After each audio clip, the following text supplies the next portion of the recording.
Alright, let's get started. Hello, I'm Jog, and welcome to Super Metroid, aka Metroid 3.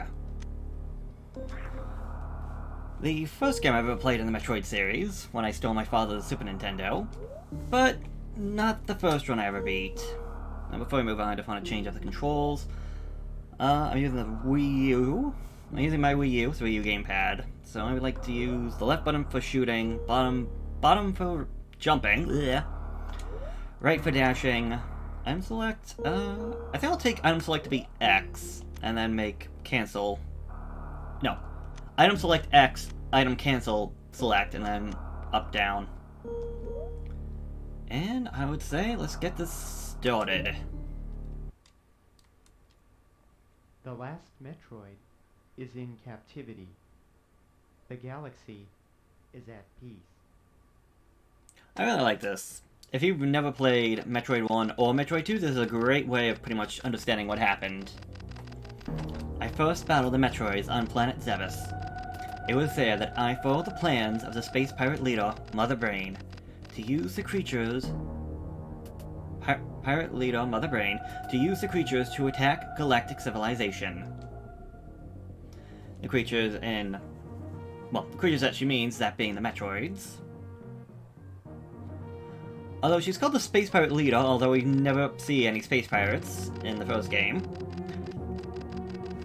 But however, apparently there's a 4-year gap between Metroid 1 and Metroid 2, this one being Metroid 2, where I next fought the Metroids on their homeworld, SR-388.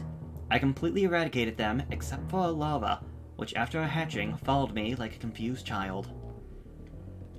This being Metroid 2, AM2R, or Metroid 2 Samus Returns. And again, if you've never played the game, it's a great way of actually getting like the backstory.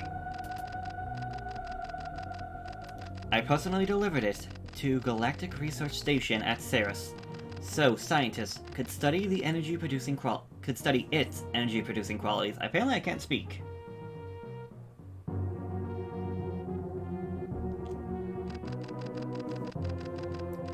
The scientists' findings were astonishing. They discovered that the power of the Metroid might be harnessed for the good of civilization. It's amazing how much they can get done with nothing more than pixels, and it's all black, white, and gray. And also the close-up here of Samus and her eye, that's... for again, Super Nintendo and just all pixel, that's really cool to me. Satisfied that all was well, I left the station to seek a new bounty to hunt. But I had hardly gone beyond the asteroid belt when I picked up a distress signal. Ceres Station was under attack.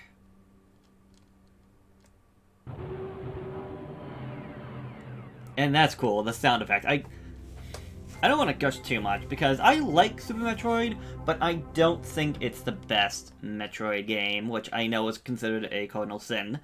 Considering this is pretty much the game that many people say pretty much started speedrunning. I like it. I think it might be a little overhyped. But I definitely do understand the reason why people love it so much. One reason being the actual fact that this game actually has a run button. Unlike the future installments, which just has you running in a specific direction long enough and you go. Yeah...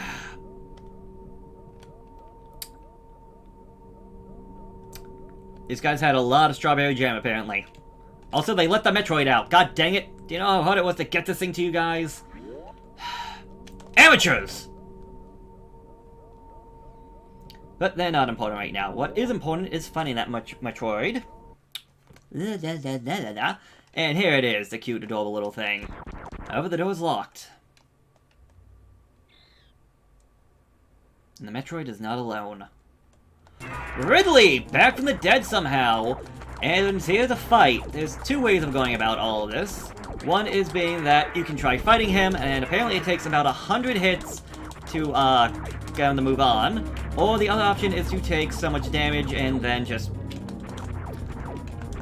the game will automatically just move on. It is supposed to be impossible to actually die here, although I say that and I have seen somebody actually die. Via YouTube. But yes. I just like trying to fight him. It's whether or not you want to look at it as pointless or not, I just find it fun. It's nothing more than bragging rights, but yeah, as we can see here, from me shooting him, he's already starting to change color. And yeah, he doesn't have the biggest variety of attacks. It's mostly fireballs or charging right at you. Gonna say he's gonna charge. Come on, I would like to actually not kill you, but like, there we go. Do that. He drops the baby, and he decides, nope, I'm out of here. Emergency. Self-destruct sequence activated. Evacuate colony immediately. 1 minute detonation timer. Not Metroid unless something's blowing up. And here's at the very beginning of the game. Now, no matter what, we don't have to worry about death, as I was saying before. There's steam and there's things that's going to knock us back, but nothing that's going to hurt us. The only issue is the time limit. If you don't make it back to our elevator, then it's a game over. But considering it's just the beginning of the game, you would only be losing about 10 minutes? Not even? 7? Let's say the only issue is probably having to go through... Probably going through that opening sequence again. But yeah, we just have to hit the elevator, we don't even have to go up. And unfortunately, Sarah's station is... gone.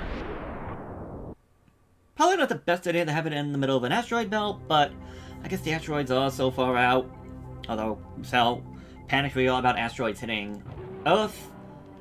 I don't know if a space station in the middle of an asteroid field is the best, but that's not important right now. What is important is that Ridley is back. And, again, I'm just going to assume I have only played 2 of the 3 Metroid Prime games, that being 2 and 3. I have 1, but I never beat it. It's only for a later day and time. But yes, if we go by the fact that this is the 3rd game, that being Metroid, Metroid 2, and then now Metroid 3, Ridley, how did he come back? Also, I never noticed this little effect about Samus's boots actually splashing up water in the rain. Also, weird ambience music, thunder and lightning, rain. Love the atmosphere here. I'll talk about a little bit more about Ridley in just a second. But yes, I love this. Like, we see the bugs, they kind of look like, I don't know, I always thought them as like germs or something as a kid. But yeah, it's, whoa, what the heck? I let go of the run button, but she still kept on running. Yes, we see doors here, blue doors open up, red ones are going to require missiles, which we don't have yet. And before I actually go on, I do want to try and show off what little speedrunning things I know, and others that I do, as well as the actual game. Now, if you follow here, 3, 4, 5, yeah, 5, it's 5 or 6, you want to hang on to the right and then move over. Now this, I really like this, because if it's shown off to us in the opening sequence, this is where the fight against Mother Brain was. So we're essentially right where Metroid 1 ended. And Ridley came this way, we know he came this way. But what's up? Like, we haven't found any sign of life on this planet. Now, thankfully, somehow this elevator still works, but... And just like the original Metroid, we go over this way, and we find ourselves the Morphing Ball. I'm just gonna call it Morph Ball. But yeah, as I was saying before, I want to try and show off... Also, these guys, I love that. That scared the heck out of me as a kid, as well as that. That scared me out as a kid. I want to try and show off some ways to break the game, as well as go through the game as you're more or less supposed to, or as the creators probably envisioned that you would. Let's go down this way. I know I can't destroy red doors, but I did find a blue door. And over here we find ourselves another missile tank. We find our first missile tank. Select the missile tank to press Y to fire. We only get 5 of them, but we will get more later on. But yes. I keep losing track of my mind.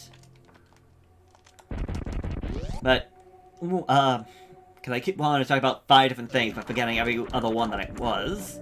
Also, energy tank. I thought you could get this thing by running, but apparently cannot. I swear I thought you could. Like, if you could just get right underneath it with a well-placed jump. But the lack of me getting it is just telling me no. Now I remember what I wanted to talk about. The eye camera thing. That's our first sign of life in this entire cavern, and whatever's here, it now knows that we are. Also, fun fact, apparently there's 3 of these things, but you can only find 2 of them when they're active, because those things won't stay around forever. Wait, what? Huh. Okay. Hold on, I want to see that again. One shot go all the way through? How did that work? Something screwy is going on here, and I don't think I like it. I don't know what just happened. That was odd. I don't like it. I'm getting out of here. And those 2 skulls turning to face each other. I love that.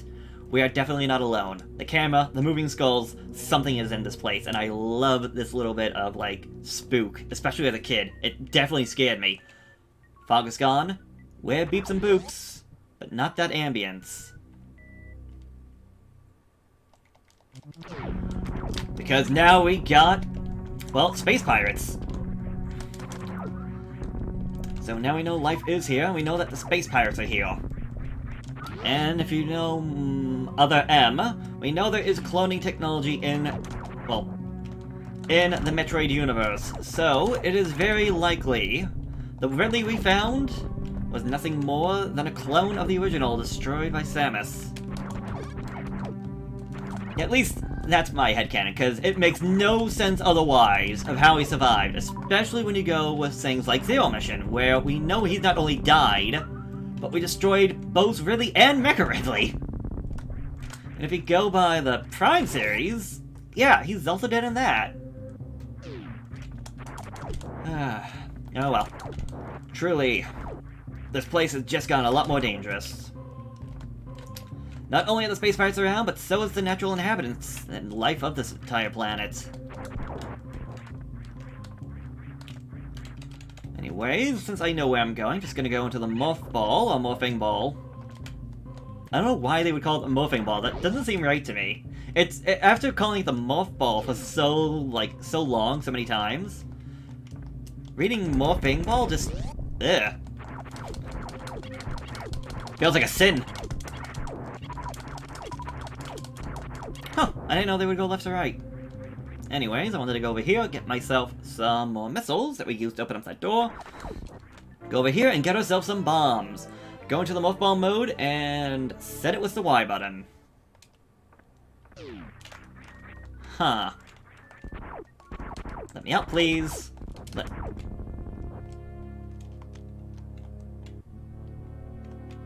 Chorizo Statue! Our first mini-boss of the entire thing, and a very easy boss at that. Just keep pumping them full of missiles and just keep shooting them. Run out of missiles, just keep firing. Very, very easy fight. More or less a war of attrition if you don't have the missiles, but again, just fire. Fire at will and you'll be fine. Which one's Will? Well, it's Samus and the Chorizo Statue, so Will is clearly the Chorizo Statue. Unfortunately, I think the only way you're gonna know the enemy names is if you find them online, or maybe you had the instruction booklet. That was something I definitely did not have as a kid. But that doesn't matter, let's get out of there, and keep moving on. Always have to be on the lookout for strange things like that that'll actually open up the pathway. No idea, well, I was gonna say no idea, but I know I found that out as a kid. So this game was not the most complex at times. However, as I said before, I never beat the game because I got stuck. But that's later on. Anyways, I want to duck! Ah! Ducking was not enough. Still got hit by that dang thing. And more space pirates, but these guys don't die as easily. They take at least one missile, and I don't know why. I just love that when they turn to face the camera, they're like, eh? What, you're looking at me? Hey, don't look at me! I didn't do anything. We could go right, but I want to save my missiles. That's a lie. I can get missiles back easily, I just don't want to waste time firing at that thing to get them back. Especially since I'll be going to that right section later on anyways. Because, spoilers, that's the endgame. We're heading for the endgame now, Tony.